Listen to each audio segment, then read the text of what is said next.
Finalement, je suis libérée de ce fardeau. À partir d'aujourd'hui, mes parents vont vivre avec moi dans ma maison. Mon mari Scott a démoli la maison de notre famille quand mes parents sont morts et s'est tenu devant le terrain. Dépêche-toi et apporte l'héritage chez nous, a-t-il soudainement déclaré. Quand je suis arrivée là-bas, j'ai été surprise et j'ai demandé, de quoi parles-tu? Tu es devenu fou? Ces mots m'ont fait rire. J'ai compris ce qui se passait. Tu ne comprends pas? Scott et mes beaux-parents me regardaient, perplexes. C'est alors que je leur ai dit la vérité. Mon nom est Emma Jackson. Je suis née comme la fille aînée de parents qui travaillent dans des bureaux. J'ai un frère, et nous formions une famille très normale. Je me suis mariée avec Scott à l'âge de 30 ans, et nous avons eu 2 enfants. En jonglant entre le travail et l'éducation des enfants, je me suis soudain retrouvée à 52 ans. Mon fils Eric et ma fille Judy avaient grandi et étaient devenus des adultes, chacun vivant de manière autonome et entamant leur carrière. C'était maintenant le moment de me détendre avec mon mari. C'était une vie ordinaire, mais j'étais heureuse. Je pensais que j'allais continuer à vieillir ainsi, mais ma veille simple a changé en un jour d'hiver. Mon père a eu un accident de voiture et est décédé subitement. Il n'avait que 68 ans à l'époque. Toute notre famille a été dévastée par le deuil, surtout ma mère, qui est tombée dans une dépression si profonde qu'elle ne pouvait même plus manger. Maman, je sais que c'est difficile, mais il faut que tu manges, lui ai-je répété. Je sais, mais je n'ai tout simplement pas d'appétit. C'est comme si quelque chose était coincé dans ma poitrine, a-t-elle répondu. Mon frère et moi pensions qu'elle était simplement bouleversée émotionnellement et nous l'avons surveillée un moment. Cependant, elle a rapidement perdu du poids en seulement 3 semaines. Inquiète, je l'ai emmenée à l'hôpital. Le diagnostic du médecin était choquant, cancer. Le cancer était avancé et la chirurgie n'était pas une option. Elle avait environ 1 an à vivre. Je n'avais pas encore eu la chance de vraiment prendre soin de mes parents. Lorsque j'ai pensé que j'avais perdu mon père, ma mère devait maintenant faire face à cette maladie. J'étais encore plus dévastée que lors du décès de mon père, mais je ne pouvais pas me permettre de souffrir éternellement. Mon frère vivait loin et ne pouvait pas aider, il me revenait donc de m'occuper de ma mère. J'ai dit à Scott que je voulais vivre avec ma mère, je ne pouvais pas la laisser seule, ni émotionnellement ni physiquement, pendant sa maladie. Mais la réaction de Scott m'a surprise. Nous venons juste de gérer les funérailles de ton père, et maintenant je dois être encore mêlée aux problèmes de ta famille, a-t-il dit en soupirant, visiblement irrité. Tu n'as pas besoin de parler comme ça. Ne peux-tu pas simplement l'emmener à l'hôpital et la ramener? Devons-nous vraiment vivre avec elle, ai-je demandé. Je pense qu'elle pourrait se sentir seule. Si ce n'est pas possible, peut-être que je pourrais simplement vivre dans la maison de ma famille pendant un certain temps, ai-je suggéré. Scott était indigné. Et qui va s'occuper de mes repas pendant ton absence? Je viendrai cuisiner, bien sûr, ai-je répondu. Et le ménage? Qui va laver le linge, a-t-il exigé. Je suis restée silencieuse. J'avais l'intention de faire ce que je pouvais, mais je ne pourrais pas tout faire comme avant. Être confrontée à cette réalité m'a blessée. Si quelqu'un disait que j'étais égoïste de vouloir prendre soin de ma mère, je ne pourrais pas m'y opposer. Je suis sûre que ma mère, toujours prévenante, dirait que tout va bien, mais je voulais vraiment faire quelque chose pour mes parents. D'accord, mais je n'aiderai en rien, compris, a dit Scott à contre-séure face à mon silence. Son attitude était arrogante, mais il a finalement accepté. Je suis désolée, et merci, ai-je dit. Bien que je le trouvais horrible, il avait accepté mon souhait. J'ai réprimé mon envie de discuter et les remercier. Malgré les problèmes, Scott et moi avons commencé à vivre avec ma mère dans la maison de ma famille. Nous vivions à l'origine dans une maison fournie par l'employeur de Scott. Scott était fils unique, et comme son père voulait vraiment que nous vivions ensemble, nous ne prévoyions pas d'acheter notre propre maison. Un jour, nous déménagerions chez les parents de Scott. Vivre dans la maison de l'entreprise était plus pratique pour le travail, et le loyer était d'environ 11 000 $ par mois, ce qui n'était pas un gros fardeau. Mais maintenant que nous avons déménagé dans la maison de ma famille, nous n'avons plus besoin de payer cela et nous avons plus d'espace. Je pense que vivre ensemble n'était pas si mal pour Scott. Fidèle à sa parole, Scott n'a rien aidé, mais je suis heureuse d'avoir pu vivre avec ma mère. Elle semblait pleine d'énergie, mais souvent elle se sentait faible et passait beaucoup de temps allongée pendant la journée. Je préparais ses repas, je la nourrissais et je gérais ses médicaments. Il lui serait impossible de faire tout cela seule. Désolée, Emma, merci. C'est une grande aide de t'avoir ici avec moi. Je devrais aussi remercier Scott, disait souvent ma mère, exprimant sa gratitude. Elle ignorait les paroles dures que Scott avait prononcées sur le fait de vivre ensemble, et elle lui était donc reconnaissante. Un soir, après que ma mère se soit couchée et que Scott soit rentré à la maison, j'ai abordé la question du traitement de ma mère pendant que je servais le dîner. Scott m'a lancé un regard irrité et a dit « Je ne sais pas ce que tu veux que je dise. Je t'ai déjà dit que je n'allais rien faire, refusant même d'écouter. J'avais besoin de quelqu'un à qui me confier, quelqu'un avec qui parler. Tout ce que je voulais, c'était que Scott m'écoute. » Même après 2 mois, 3 mois, l'attitude de Scott ne changeait pas. Il se plaignait constamment de notre vie ensemble, agissant comme s'il me faisait une grande faveur, et son comportement devenait de plus en plus insupportable chaque jour. Mais je ne pouvais rien dire contre cela. Entre mes préoccupations pour ma mère et mes efforts pour ménager Scott, je devenais de plus en plus stressée. Après environ 2 ans, l'état de ma mère s'est rapidement aggravé, et elle a été hospitalisée. 5 jours plus tard, elle est décédée. Même si j'étais mentalement préparée, j'étais dévastée.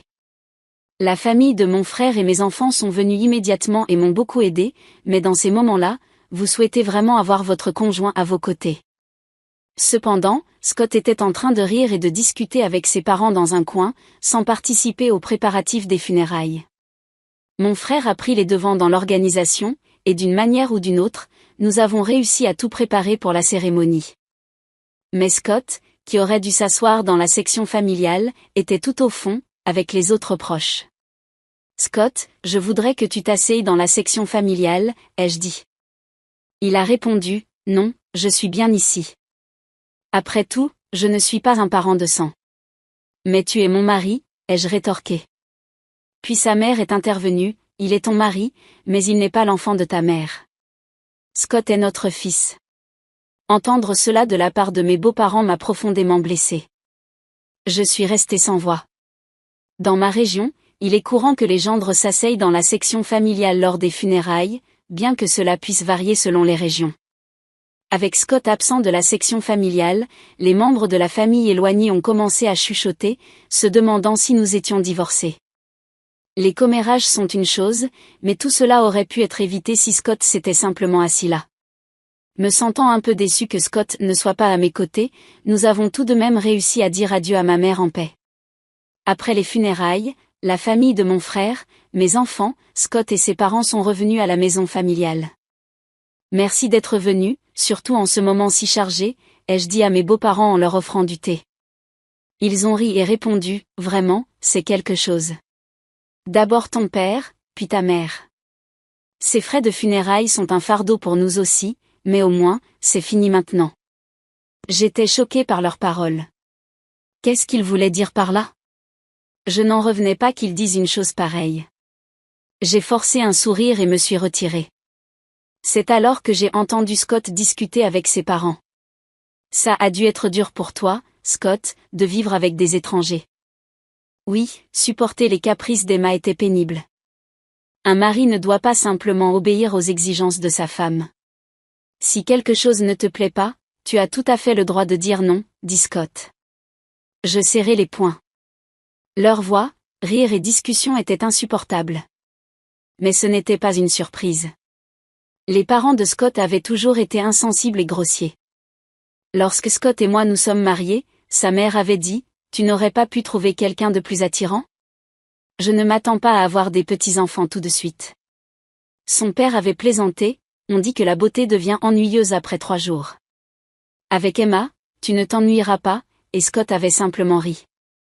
En y repensant, je réalise que ni Scott ni ses parents n'ont prononcé une seule parole de réconfort, ni pendant les funérailles de mon père, ni après le décès de ma mère. Au lieu de cela, ils se moquaient de moi. Je m'étais sentie coupable d'imposer cela à Scott, mais je commençais maintenant à remettre en question son comportement en tant que personne. J'étais trop préoccupée par Scott alors que je voulais juste faire ce qui était juste pour ma mère. Je réalisais que je n'aurais jamais dû me sentir aussi coupable, surtout étant donné qu'il ne m'avait apporté aucun soutien. Alors que je bouillonnais de rage, Scott et ses parents continuaient de rire et de discuter dans une autre pièce. Si la famille de mon frère et mes enfants avaient entendu, ils auraient été furieux, mais heureusement, ils étaient dans la cuisine. J'étais soulagée d'être la seule à avoir entendu la conversation de Scott et ses parents. Puis ma belle-mère m'a appelée. « Emma », dit-elle. « Oui », répondis-je, surprise. « Je peux prendre ça ?» demanda-t-elle en tenant le sac de ma mère. Confuse, je balbutiai, « eh bien. Ta mère n'en aura plus besoin, n'est-ce pas ?» Scott a suggéré que je le prenne. « Peut-être que je le garderai », dit-elle en inspectant le sac. Je n'en revenais pas de son audace, surtout juste après le funérail. Je pris le sac fermement et dis, « Non, vous ne pouvez pas. » Son expression changea, non pas à cause du sac, mais parce que j'osais, en tant que belle-fille, lui tenir tête. Malgré cela, je restai ferme. Nous ne sommes pas encore prêts à distribuer les affaires de ma mère. Nous partagerons ses souvenirs avec la famille plus tard. Ma belle-mère devint rouge de colère. Qu'est-ce que tu veux dire? Tu dis que je suis une étrangère? Tu as dit plus tôt aux funérailles que même Scott était un étranger pour ta mère. Comment Scott peut-il être un étranger, mais ta famille ne l'est pas? Je répliquai. En entendant cela, Scott et son père devinrent rouges aussi. Qu'est-ce que tu racontes? Présente des excuses à maman. Quel manque de respect de la part d'une belle-fille de parler ainsi. Leur confusion attira l'attention de tout le monde dans l'autre pièce. Allons-nous-en, cria ma belle-mère devant tout le monde et quitta notre maison. Pour une raison quelconque, même Scott était en colère et parti avec ses parents. Que s'est-il passé? Tu as vraiment traité ta belle-mère d'étrangère, me demandèrent tous les autres. En entendant seulement son côté, hors contexte, cela aurait pu paraître sévère. Mais j'expliquai la situation à tout le monde, et personne ne me reprocha quoi que ce soit. Grand-père et grand-mère devraient être plus respectueux des sentiments des autres. C'est typique de papa, de mamie et de papy. Mes enfants prirent mon parti, mais je ne pouvais toujours pas pardonner ces trois-là. Depuis ce jour, Scott ne rentra pas à la maison pendant un certain temps, et je ne cherchais pas à le joindre non plus. Je ne pensais pas que je devais être la première à m'excuser, et je ne savais pas si je pourrais lui pardonner, même s'il me le demandait. Mais je savais que cela ne pouvait pas continuer éternellement. Un jour, Scott est revenu. Bon retour, l'accueillis-je, réprimant la colère qui bouillait en moi à sa vue. Ça n'a pas été facile, n'est-ce pas? Ces paroles abruptes étaient une tentative maladroite de montrer de la préoccupation, et j'en fus surprise. Emmène les enfants et partez en voyage. Ça vous fera du bien de changer d'air, dit-il en me tendant des bons de voyage. Je restai sans voix. À la place, des larmes commencèrent à couler sur mes joues. Cela venait peut-être de nos enfants, mais j'étais émue que Scott ait accepté. J'ai immédiatement contacté les enfants pour planifier le voyage. Vraiment? Papa a suggéré ça? C'est surprenant, non? Mes enfants étaient étonnés de ma proposition. Apparemment, c'était bien un cadeau de Scott. Peut-être que papa se sent coupable de ce qui s'est passé, dis-je en riant. J'ai accepté avec gratitude les bons de voyage de Scott. Le jour du voyage est enfin arrivé. J'étais excitée. Je m'en vais alors. Oui, profite bien, dit-il. J'ai suggéré que tu restes chez les enfants. Je ne peux pas rester longtemps.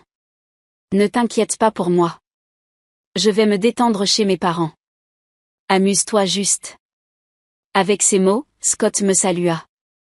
J'ai passé un moment relaxant dans les sources thermales avec mes enfants. La fatigue d'avoir pris soin de ma mère et la tristesse de la perte de mes parents semblaient s'être un peu dissipées.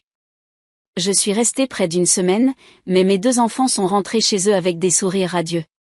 C'était amusant. Nous devrions remercier papa pour une fois. C'est vrai, juste cette fois.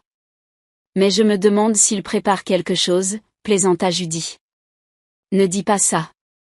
Papa a pensé à nous à sa manière, riais-je. Lorsque je suis rentrée à la maison, prête à partager les souvenirs avec Scott et à recommencer notre vie de couple, j'étais sans voix. Quoi?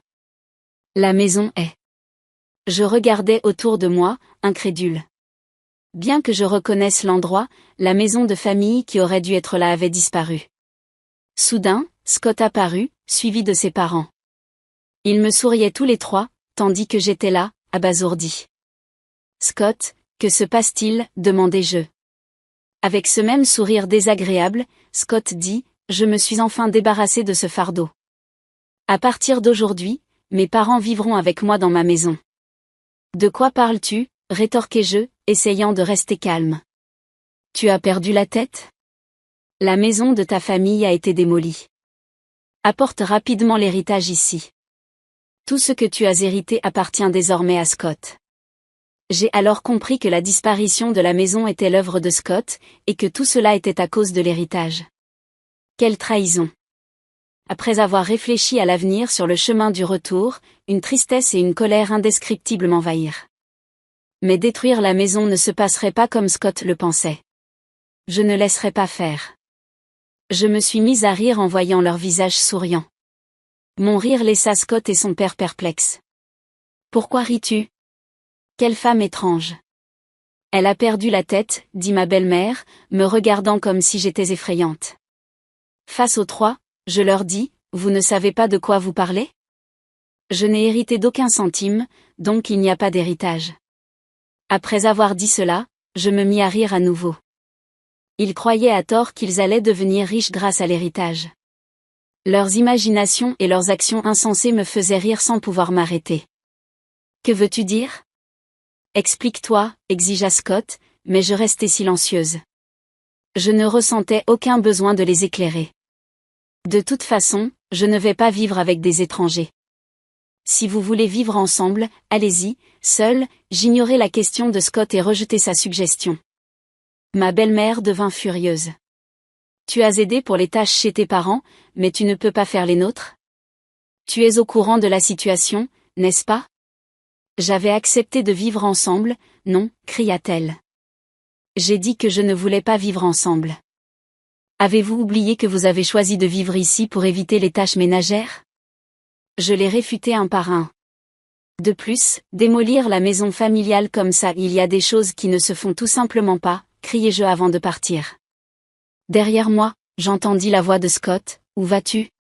Mais je ne me retournai pas.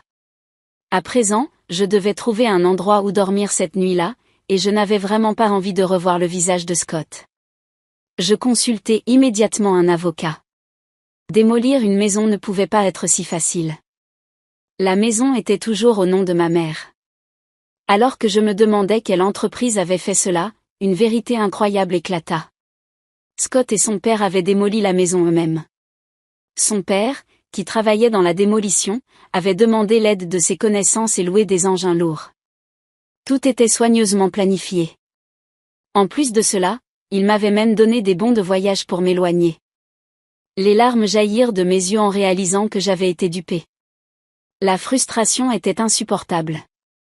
Y a-t-il un moyen de punir ces trois-là? J'expliquai ma situation en pleurant. L'avocat me sourit doucement. Scott a illégalement démoli la maison au nom de votre mère. Il peut être accusé de destruction de propriété et tenu responsable des dommages. Nous allons commencer par exiger des excuses officielles de Scott et de ses parents.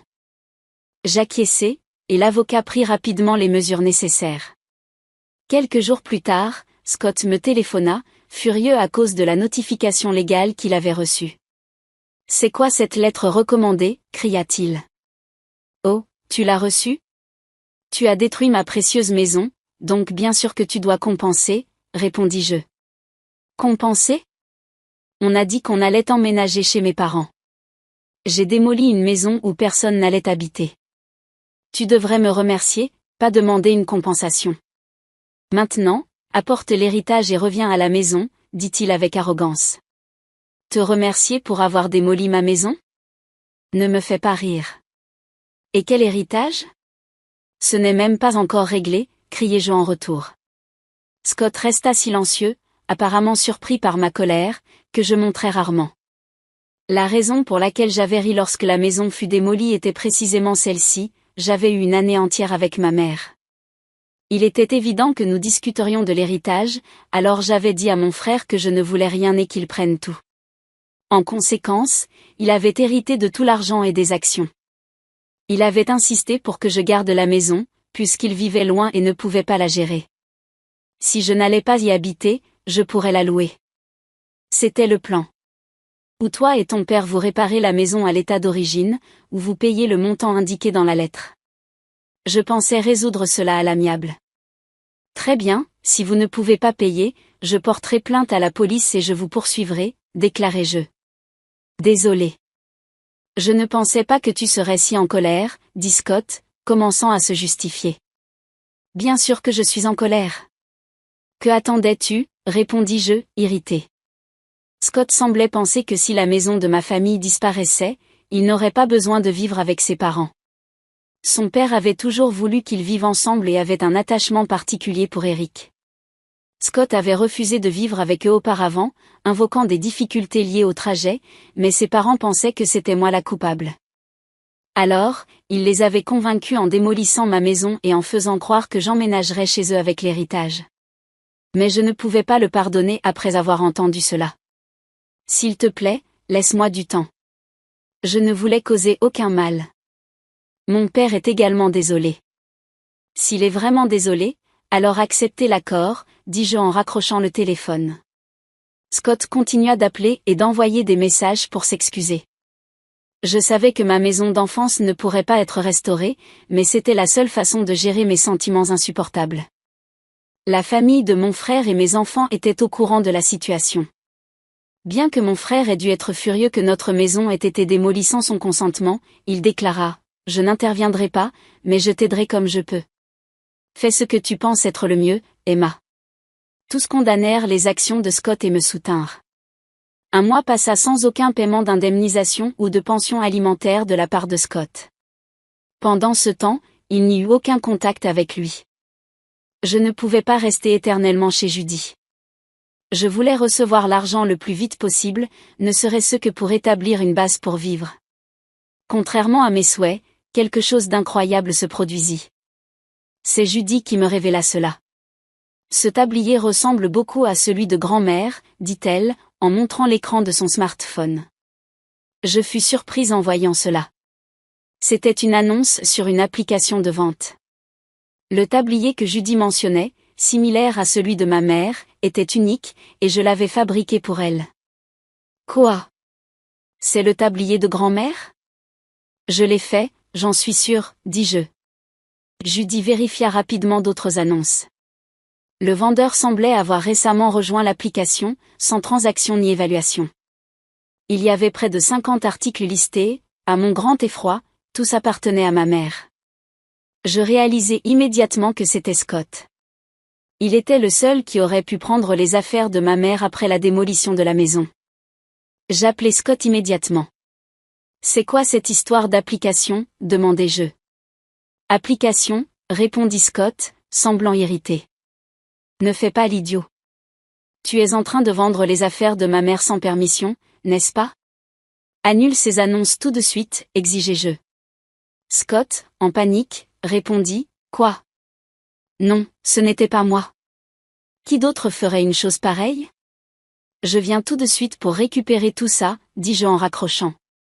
Ensuite, je me rendis directement chez les parents de Scott avec Judy. Où sont les affaires de ma mère? Exigeai-je en arrivant, confrontant Scott à la porte. Je ne sais rien, balbutia-t-il. Dis la vérité, papa, Judy se joignit à moi pour presser Scott. Il avait l'air confus. Les parents de Scott remarquèrent notre présence et s'approchèrent. « Oh, Judy, tu es là ?» dit la mère de Scott en souriant en voyant sa petite fille. Furieuse, Judy dit, « Mamie, dis à papa de dire la vérité. » La vérité. Les affaires de grand-mère qui est décédée récemment, papa semble être en train de les vendre. Au mot de Judy, la mère de Scott éclata de rire. Scott, avec une expression troublée, continuait de répéter, « Ce n'était vraiment pas moi. » Alors sa mère s'exclama à haute voix, « Scott les vend? C'est impossible. C'est moi qui les vends. » Je sentis mon sang se glacer. Scott le savait probablement. Avec une expression qui disait presque « c'est mauvais », il regarda sa mère. Malgré le choc de Judy, sa mère continua joyeusement « Quoi ? C'est beaucoup de travail, tu sais. Il faut tout emballer avec soin et s'assurer que les photos soient bonnes. » Elle semblait complètement inconsciente du fait qu'elle vendait des biens volés, parlant joyeusement de l'application. Je me retins de lui sauter dessus. Annule ces annonces. Ces affaires ne t'appartiennent pas. Judy, rouge de colère et les yeux pleins de larmes, supplia sa grand-mère. Cependant, la mère de Scott semblait insatisfaite. Quel est le problème ? J'ai enfin trouvé un passe-temps qui me plaît. J'utilise ce que je peux et je vends le reste pour me faire un peu d'argent. C'est bien pour prévenir la démence. Je suis la seule grand-mère qui reste, donc Judy veut que je reste en bonne santé et vive longtemps, n'est-ce pas, dit-elle sans aucune gêne. Supplicier pour qu'elle arrête ne servait à rien. Il n'y avait aucun signe de regret. Si parler ne suffit pas, alors il faut agir. Judy, on s'en va. Mais tout va bien. Allons-y, insistai-je en tirant Judy hors de la maison et en me rendant directement au commissariat. Je n'avais pas prévu de porter plainte pour la démolition de la maison, mais le vol, c'était une autre histoire. Lorsque j'expliquai à la police que les effets personnels de ma mère étaient volés et vendus, ils agirent immédiatement, et le compte de la mère de Scott sur l'application fut suspendu. Les articles ne seraient plus vendus. J'appelai Scott en rentrant du commissariat. J'ai fait suspendre le compte de ta mère. Tu le savais, n'est-ce pas ? Tu es complice. Non, j'ai déposé une plainte à ce sujet. Merci de coopérer avec l'enquête. Scott devint frénétique. Quoi ? Mais nous sommes de la famille, non ? Retire la plainte, s'il te plaît. La famille ? Tu n'as toujours pas payé d'indemnité pour la maison ou de pension alimentaire, et il n'y a aucun signe de remords. Face à mon cri, Scott fut surpris. Malgré tout, j'éprouvais encore des sentiments pour Scott, ayant vécu si longtemps avec lui. Soupirant, je dis, j'attendrai l'argent, mais je ne pardonnerai pas le vol. Rends tout, et Scott, ton père avait l'air assez malade. Est-ce qu'il est allé voir un médecin ? Quoi ? Répliqua-t-il, surpris. Je ne suis pas un monstre, alors je te passe juste le message, dis-je en raccrochant le téléphone. Le père de Scott, que je venais de voir, était alarmant de maigreur et n'avait presque rien dit. Son teint était plus qu'anormalement pâle.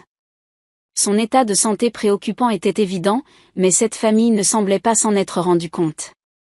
Sa femme, insouciante, vendait des objets volés, et Scott se contentait d'agir durement avec moi. Il ne se souciait vraiment de personne.